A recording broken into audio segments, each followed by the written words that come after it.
ஓம் ஸ்ரீ குருபியோ நமக.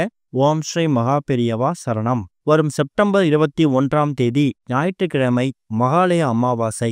இப்போ நாம சொல்லக்கூடிய இந்த 4 காய்கறிகளை நீங்க சமையல்ல வைத்து சமைக்கிறதால உங்க பித்ருக்களோட சந்தோஷம் மனசு குளிர்ந்து குடும்பத்துக்கே நல்லது நடக்கும். அது என்னென்ன காய்கறிகள், அதை எப்படி பயன்படுத்தணும்னு பார்க்கறதுக்கு முன்னாடி நம்மளோட வீடியோஸை இப்போதான் நீங்கள் ஃபர்ஸ்ட் டைம் பார்க்குறீங்கன்னா மறக்காமல் சப்ஸ்கிரைப் பண்ணிக்கோங்க. தொடர்ந்து இது மாதிரி அப்டேட் தெரிஞ்சுக்கிறதுக்கு பக்கத்தில் நோட்டிஃபிகேஷன் பெல்லை கிளிக் பண்ணி ஆல் அப்படிங்கிறத செலக்ட் பண்ணிக்கோங்க.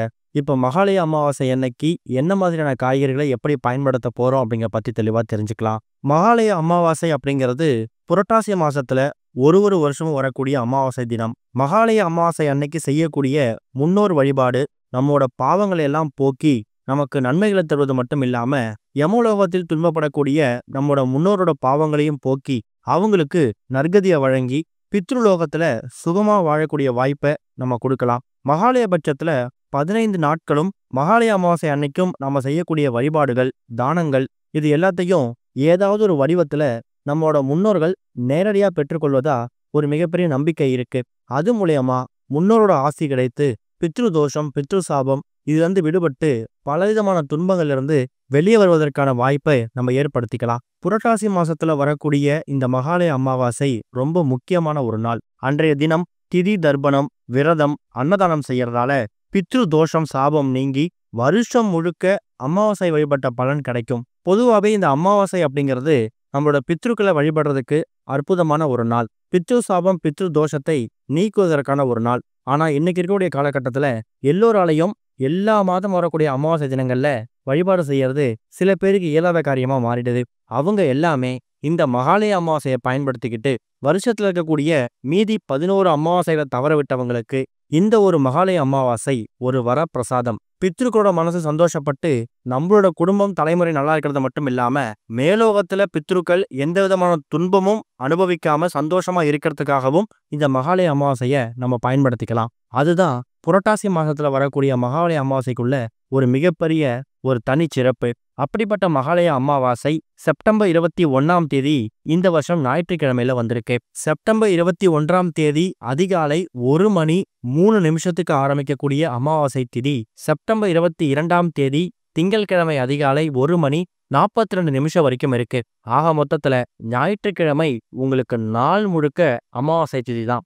நிறைய பேரு அவங்களோட முன்னோர்களுக்காக எள்ளு தண்ணீர் இறைத்து திதி தர்ப்பணம் கொடுப்பாங்க. வீட்டில் இருக்கக்கூடிய அவங்களோட கணவர் அவங்களோட அப்பாவுக்காகவோ அம்மாவுக்காகவோ எள்ளு தண்ணீர் இறைத்து திதி தர்ப்பணம் கொடுக்கலாம். எக்காரணத்தை கொண்டும் கணவர் இருக்கக்கூடிய பெண்கள் அவங்களோட அப்பா அம்மாவுக்காகவோ மாமனார் மாமியாருக்காகவோ எள்ளு தண்ணீர் இறைத்து திதி தர்ப்பணம் கொடுக்க கூடாது.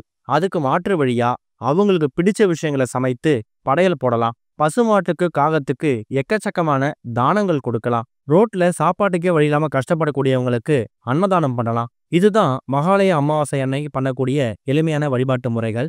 ஞாயிற்றுக்கிழமை அப்படிங்கிறதால சாயந்தரம் 4:06 ராகு காலம், மதியம் 12:01 யமகண்டம். திதி தர்ப்பணம் கொடுக்கறதுக்கான சரியான நேரம் எதுன்னு கேட்டீங்கன்னா காலையில 7:45 8:45.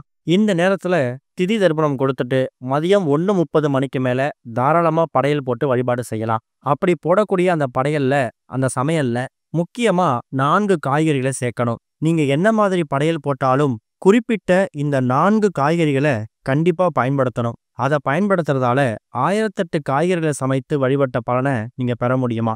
இந்த 4 காய்கறிகளை சமைத்து படையல் போடுறதால நம்மளோட முன்னோர்களோட மனசு மகிழ்ந்து நமக்கு ஆசி வழங்குவாங்க. இதனால நம்மளோட வாழ்க்கையில் இருக்கக்கூடிய பலவிதமான பிரச்சனைகள் தீரும் அப்படிங்கிறது பெரிய நம்பிக்கை. அந்த 4 வகையான காய்கறிகள் என்ன, அதையே மகாலய அமாவாசை அன்னைக்கோ இல்ல மற்ற அமாவாசைகளோ சமைக்கணும் அப்படிங்கிறத நம்ம தெரிஞ்சுக்கணும். இதை பத்தி புராணங்கள்ல ஒரு கதை இருக்கு. ஒரு முறை விஸ்வாமித்திர முனிவர் வசிஷ்டரோட ஆசிரமத்துக்கு உணவு சாப்பிட வரதா சொல்லியிருக்காரு.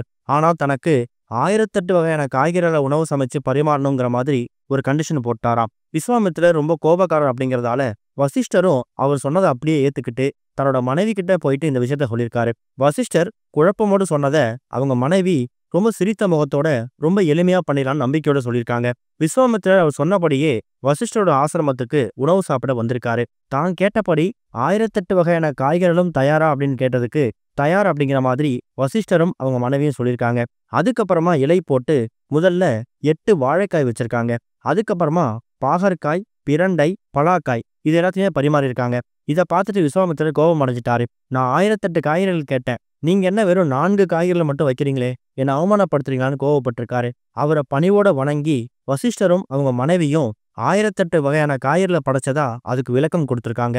சுவாமி, நீங்க அறியாத சாஸ்திரங்கள் எதுவும் கிடையாது, இருந்தாலும் சொல்றேன். ஒரு பாகற்காய் அப்படிங்கிறது 100 காய்கறிகளுக்கு சமம். ஒரு பிரண்டை அப்படிங்கிறது 300 காய்களுக்கும், ஒரு பலாக்காய் 600 காய்கறிகளுக்கும் சமம். வாழையடி வாழைன்னு 8 தலைமுறையை குறிக்கும். அதனால வாழைக்காய் 8 காய்கறிகளுக்கு சமம்.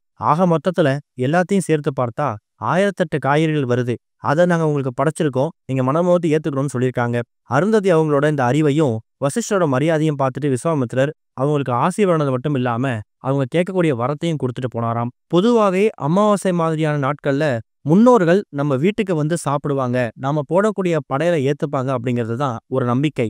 அப்படி வரக்கூடிய முன்னோர்கள், அதுவும் மகாலய அமாவாசை அன்னைக்கு நம்ம வீட்டுக்கு வரும்போது இப்ப நம்ம சொல்லிக்கக்கூடிய வாழைக்காய், பாகற்காய், பிரண்டை, பலாக்காய், இந்த 4 காய்கறிகளையும் நம்மளோட படையல சேர்த்து அவங்களுக்கு வழிபாடு பண்ணும்போது அவங்க மனசார நம்மளை வாழ்த்திட்டு போவாங்களாம். இந்த காய்கறிகளை படைக்கிறதால 1008 காய்கறிகளை படைத்த வழிபட்ட பலனை நம்ம பெற முடியுமா? பொதுவா பாகற்காய விரதத்துக்கு சமைக்க கூடாதுன்னு சொல்லுவாங்க. ஆனா முன்னோர்களுக்கு படைக்கும் போது அதை படைக்கலாம்னு சாஸ்திரங்களை சொல்லப்பட்டிருக்குது. மகாலய அமாவாசை அன்னைக்கு இந்த 4 காய்கறிகளை படைச்சி முன்னோர்கள் நினைச்சு வழிபாடு செய்யும் போது அதுக்கப்புறம் நாம எந்த காரியத்தை எடுத்தாலும் அதுல நமக்கு மிகப்பெரிய வெற்றி கிடைக்கும். அதே மாதிரி நம்மளோட பிரார்த்தனை எழுவதற்கான சக்தியையும் மகாலய அமாவாசை தினத்துல நம்ம ஏற்படுத்திக்கலாம். இதுல ஒரு சில காய்கறிகள் கிடைக்காம இருக்கலாம். பிரண்டை, வாழைக்காய், பாகற்காய் இது எல்லாமே ரொம்ப எளிமையா கிடைச்சிடும். ஒரு சிலரால இந்த பலாக்காயை தயார் செய்ய முடியாது, பக்கத்துல கிடைக்காது. அப்படிப்பட்டவங்க அதை மட்டும் தவிர்த்துட்டு மற்ற 3 காய்கறிகளையும் பயன்படுத்திக்கலாம். ஒருவேளை இந்த காய்கறிகளை எங்களுக்கு சமையல்ல சேர்த்துக்கிறதுக்கு விருப்பம் இல்லை, ஆனா இதை நாங்க படையில போடணும் அப்படின்னாலும் தாராளமா சின்னதா ஒரு தட்டுலையோ இலையிலையோ இந்த 4 காய்கறிகளையும் வாங்கிட்டு வந்து கழுவி சுத்தப்படுத்தி முன்னோர்கள் புகைப்படத்துக்கு முன்னாடி அவங்களுக்கு படையல் போடும்போது பக்கத்துல அந்த இலையில இந்த காய்கறிகளையும் பரிமாறலாம். கூடுமான அளவுக்கு அதை சமையலோட சேர்த்து இந்த 4 காய்கறிகள்லையும் ஏதாவது ஒரு சமையல் செய்து அதை முன்னோர்களுக்கு மகாலய அமாவாசை அன்னைக்கு சமர்ப்பிக்கிறதால அவங்களோட மனசு குளிர்ந்து நம்மளோட குடும்பம் செழிக்கும். சமைக்கக்கூடிய விஷயத்துல என்ன வந்துட போகுது, இதனால என்ன மாற்றம் வந்துட போகுது நீங்க எளிமையா நினைக்கலாம். இந்த காய்கறிகளுக்கு நீங்க செலவு பண்ணக்கூடிய நேரம் ரொம்ப கம்மி.